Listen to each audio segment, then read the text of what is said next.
নমস্কার বন্ধুরা, শিবানীজ রান্নাঘরে সবাইকে স্বাগত। আজ আমার রেসিপি মাছের ডিমের বড়ার ঝোল। ভীষণই সহজ একটা রেসিপি, আর এটা আমি যেভাবে করে থাকি সেটাই আপনাদের সঙ্গে শেয়ার করছি। রেসিপিটা ভালো লাগলে অবশ্যই একটা লাইক করবেন। চলুন তাহলে রেসিপিটা দেখে নেওয়া যাক।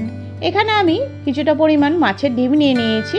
ডিমটাকে ভালো করে ধুয়ে আমি এখানে দেখুন একটা বাটিতে নিয়ে নিলাম। তারপরে ডিমের মধ্যে আমি দিয়ে দিচ্ছি 1 টিস্পুন মতন নুন, আর এখানে দিচ্ছি 1 টিস্পুন মতন হলুদ গুঁড়ো, আর দিচ্ছি 1 টিস্পুন মতন লঙ্কার গুঁড়ো, এখানে দিচ্ছি 1 টিস্পুন মতন জিরের গুঁড়ো, আর হাফ টিস্পুন মতন দিচ্ছি এখানে গরম মশলার গুঁড়ো, আর এখানে দিয়ে দিচ্ছি 4 টেবিল চামচ মতন বেসন। আর এখানে দিয়ে দেবো 2টো মিডিয়াম সাইজের পেঁয়াজ, এভাবে স্লাইস করে কেটে রেখেছিলাম, ওটা দিয়ে দিলাম। আর এখানে দিয়ে দিচ্ছি প্রায় 4 থেকে 5টা এভাবে কাঁচা পাকা কাঁচা লঙ্কা এভাবে কুচিয়ে দিয়ে দিলাম। তারপরে হাতের সাহায্যে ভালো করে বেসন পেঁয়াজ সব কিছু মশলাগুলো ডিমের সঙ্গে ভালো করে মিশিয়ে নিচ্ছি। দেখুন, এটা কিন্তু হাতের সাহায্যেই করতে হবে। ডিমটাকে ভালো করে এভাবে মশলার সঙ্গে আমি মিশিয়ে নিচ্ছি। দেখুন, এটা আপনারা দেখেই বুঝে যাবেন। দেখুন, এটা মিশিয়ে নেওয়া হয়ে গেল, আর এটা কিন্তু একটু পাতলা পাতলাই থাকে। দেখুন, এটা রেডি করা হয়ে গেল। এটা একটা সাইডে রেখে দিয়ে এইদিকে আমি কড়াই বসিয়ে দিলাম।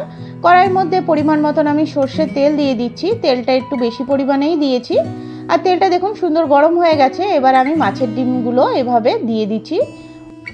দেখুন, এখানে আমি হাতের সাহায্যে মাছের ডিমের বড়াগুলো এভাবে বানিয়ে নিচ্ছি। আপনারা চাইলে চামচের ব্যবহারও করতে পারেন ডিমগুলো দেওয়ার জন্য। দেখুন, এভাবে সাজিয়ে আমি সবগুলো দেওয়া হয়ে গেল। তারপরে কিছুক্ষণ পর আমি একটা সাইড এভাবে একটু উল্টে দিচ্ছি। দেখুন, একটা সাইড ভাজা হয়ে গেছে বড়াগুলো, আরেকটা সাইড আমি এভাবে একটু ভেজে নিলাম।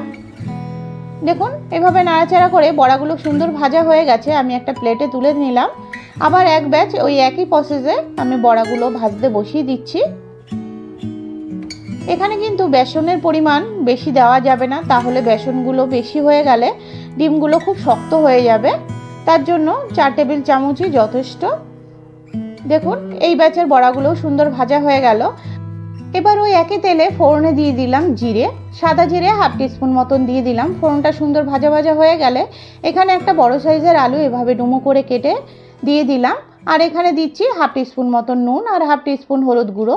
তারপরে একটু নাড়াচাড়া করে আমি 2 থেকে 3 মিনিটের জন্য একটু সিম করে আলুটাকে ঢেকে দিলাম। আর দেখুন, 2 থেকে 3 মিনিট পর ঢাকা খুলে আলুটা কিন্তু সুন্দর ভাজা হয়ে গেছে। এবার একটা প্লেটে আমি তুলে নিচ্ছি। আর এখানে আমি ফোড়নটা আগে দিয়েছি, কারণ ওই বড়া ভাজার তেলেই আমি এইটা রান্নাটা করছি বলে তেলটা যাতে না পুড়ে যায় আলুটা ভাজার পরে, তার জন্যই আগেই আমি ফোড়নটা দিয়ে দিয়েছিলাম। আর এখানে দেখুন, একটা শুকনো লঙ্কা দিয়ে 2টো মিডিয়াম সাইজের পেঁয়াজ এভাবে স্লাইস করে কেটে রেখেছিলাম, ওটাই দিয়ে দিলাম। এবার পেঁয়াজ আর শুকনো লঙ্কাটা ভালো করে তেলের সঙ্গে একটু ভাজা ভাজা করে নিলাম। তারপরে এখানে 1 টেবিল চামচ মতন জিরে বাটা দিয়ে দিলাম, আর এখানে 1 টেবিল চামচ মতন আদা বাটা দিয়ে দিচ্ছি, আর দিচ্ছি এখানে 1 টেবিল চামচ মতন কাঁচা লঙ্কা বাটা। তারপরে সব কিছু দিয়ে একটু নাড়াচাড়া করে মিশিয়ে নিলাম। তারপরে এখানে 1 টিস্পুন মতন হলুদ গুঁড়ো দিয়ে দিলাম, 1 টিস্পুন মতন কাশ্মীরি রেড চিলি পাউডার দিয়ে দিলাম, আর এখানে একটা তেজপাতা এভাবে ছিঁড়ে দিয়ে দিলাম। তারপরে দেখুন, সব মশলাগুলোকে ভালো করে একটু কষিয়ে নিচ্ছি।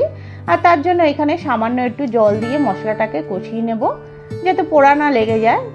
দেখুন, এরপরে দিয়ে দিলাম একটা বড় সাইজের টমেটোটাকে এইভাবে কুচি করে কেটে রেখেছিলাম, ওটাই দিয়ে দিলাম। আর এখানে আমার একটু তেলের প্রয়োজন মনে হচ্ছে, তার জন্য এখানে আমি একটু তেল দিয়ে দিলাম। তারপরে মশলাটাকে 2 থেকে 3 মিনিটের জন্য একটু ঢেকে দিলাম সিম করে। তারপরে দেখুন, 2 থেকে 3 মিনিট পর ঢাকা খুলে এবার একটু খুন্তিটার সাহায্যে একটু টমেটোগুলো একটু ভেঙে দিচ্ছি। দেখুন, এটা আপনারা দেখেই বুঝে যাবেন। এবার দেখুন, মশলাটা খুব সুন্দরভাবে কষে এসছে। এবার যে আলুগুলো ভেজে রেখেছিলাম ওই আলুটাও দিয়ে দিলাম। তারপরে আবার একটু নাড়াচাড়া করে দিচ্ছি। দেখুন, এভাবে করে 2 থেকে 3 মিনিট একটু কষিয়ে নিয়েছিলাম। তারপরে যতটা পরিমাণ গ্রেভি রাখবো ততটা আমি জল দিয়ে দিলাম। কিছুক্ষণ পর দেখুন, ঝোলটা সুন্দর ফুটে উঠেছে। তারপরে এখানে হাফ টিস্পুন মতন নুন দিয়ে দিলাম, আর 1 টিস্পুন মতন আমি চিনি দিয়ে দিলাম। মিষ্টিটা পুরোপুরি অপশনাল, আপনারা যদি চান তবেই দেবেন। তারপরে দেখুন, 3 মিনিট পর ঢাকা খুলে এখন কিন্তু ঝোলটা খুব সুন্দর ফুটে উঠেছে, আর আলুগুলোও সুন্দর সেদ্ধ হয়ে গেছে। এরপরে এখানে আমি যে ভেজে রেখেছিলাম বড়াগুলো, ওগুলো দিয়ে দিচ্ছি। দেখুন, মাছের ডিমের বড়াগুলো সব দিয়ে দেওয়া হয়ে গেল। এবার একটু নাড়াচাড়া করে দিলাম। আমার রেসিপিগুলো যদি আপনাদের ভালো লেগে থাকে প্লিজ চ্যানেলটিকে সাবস্ক্রাইব করার অনুরোধ রইল, আর যারা সাবস্ক্রাইব করে রেখেছেন তাদেরকে অসংখ্য ধন্যবাদ। এরপরে দেখুন 3 মিনিটের মতন আমি একটু বড়াগুলো দিয়ে ঢেকে রেখেছিলাম। তারপরে ঢাকা খুলে এখানে আমি 1/2 টিস্পুন মতন গরম মশলার গুঁড়ো দিয়ে দিলাম। গরম মশলাটা দিয়ে আবার একটু খুন্তির সাহায্যে একটু নাড়াচাড়া করে দিলাম। তারপরে গরম মশলাটা দিয়ে একটু কিছুক্ষণ ফুটিয়ে এভাবে সিম করে ঢেকে রেখেছি। তারপরে ঢাকা খুলে দেখুন রান্নাটা কিন্তু আমার পুরোপুরি কমপ্লিট হয়ে গেছে। এভাবে করে অবশ্যই একবার দেখবেন বন্ধুরা, ভীষণই ভালো হয়। রেসিপিটা যদি ভালো লেগে থাকে প্লিজ লাইক করবেন। আজ তবে এটুকুই, আবার অন্য কোনো দিন অন্য কোনো রেসিপির সঙ্গে হাজির হব।